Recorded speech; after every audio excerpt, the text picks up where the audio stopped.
नमस्कार।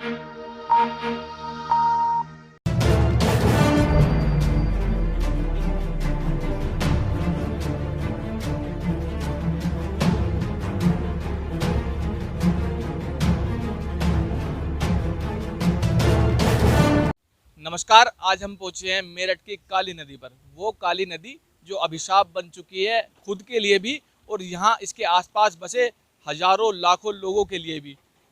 आज हम इस नदी के बारे में शुरू करेंगे। ये नदी उत्तराखंड से शुरू होकर लगभग 350 किलोमीटर की दूरी तय करती है।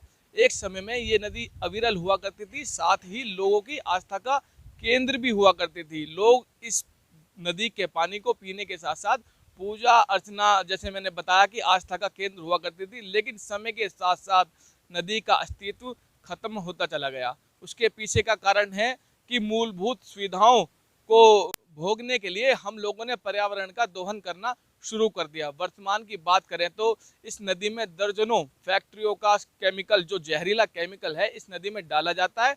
इसके अलावा अपने मेरठ शहर के कई नालों का गंदा पानी भी इस नदी में सीधा आता है, जिसके चलते इस नदी का अस्तित्व खतरे में बना हुआ है। वर्तमान में आप मेरे पीछे देख सकते हैं कि पेपर मिल स्थापित है। इस पेपर मिल का केमिकल भी सीधे सीधे बिल्कुल नदी में आता है और हालत ये है कि नदी का अस्तित्व लगभग खत्म हो चुका है। कुछ थोड़ी बहुत नदी में पानी चल रहा है तो वो भी जहरीला, सिर्फ और सिर्फ फैक्ट्रियों का पानी चल रहा है।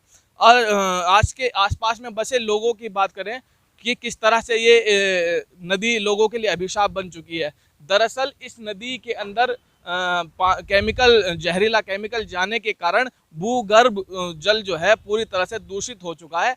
हालत ये है कि हैंडपंप से निकलने वाला पानी कुछ ही देर में लाल पड़ जाता है या कहें काला पड़ जाता है। आसपास के लोगों की माने तो ये पानी पीने योग्य नहीं रह गया है। नदी के किनारे बसे सैकड़ों या दर्जनों गांव के लोग संसाधनों के अभाव में मजबूरन इन्हीं हैंडपंप से निकलने वाले दूषित पानी का सेवन करते हैं, जिसका नतीजा यह है कि इन गांवों में लोग कैंसर जैसी जानलेवा बीमारियों का शिकार हो रहे हैं।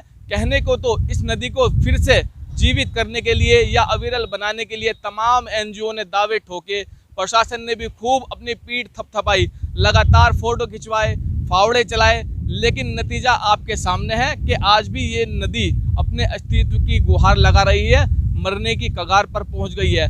आज हमें ज़रूरत है तो इस बात की कि पर्यावरण के प्रति जागरूक होना पड़ेगा। साथ ही साथ उन एनजीओ को भी अपनी जिम्मेदारी समझनी होगी जो दावा करती है पर्यावरण को बचाने का, और इसके अलावा मेरठ शहर के तमाम प्रशासन को अपनी जिम्मेदारी का एहसास कराना होगा ताकि इस नदी को बचाया जा सके। हम आप सबसे अपील करेंगे कि नदी को बचाने के लिए अपनी अपनी जिम्मेदारियों को समझें। आखिर में हमारी आपसे यही अपील होगी कि नदी को बचाने में अपनी जिम्मेदारी को पूरी करें, क्योंकि कहते हैं जल है तो कल है। कैमरामैन किशन सूदन के साथ मैं दानिश अंसारी, जनवाणी न्यूज़, मेरठ।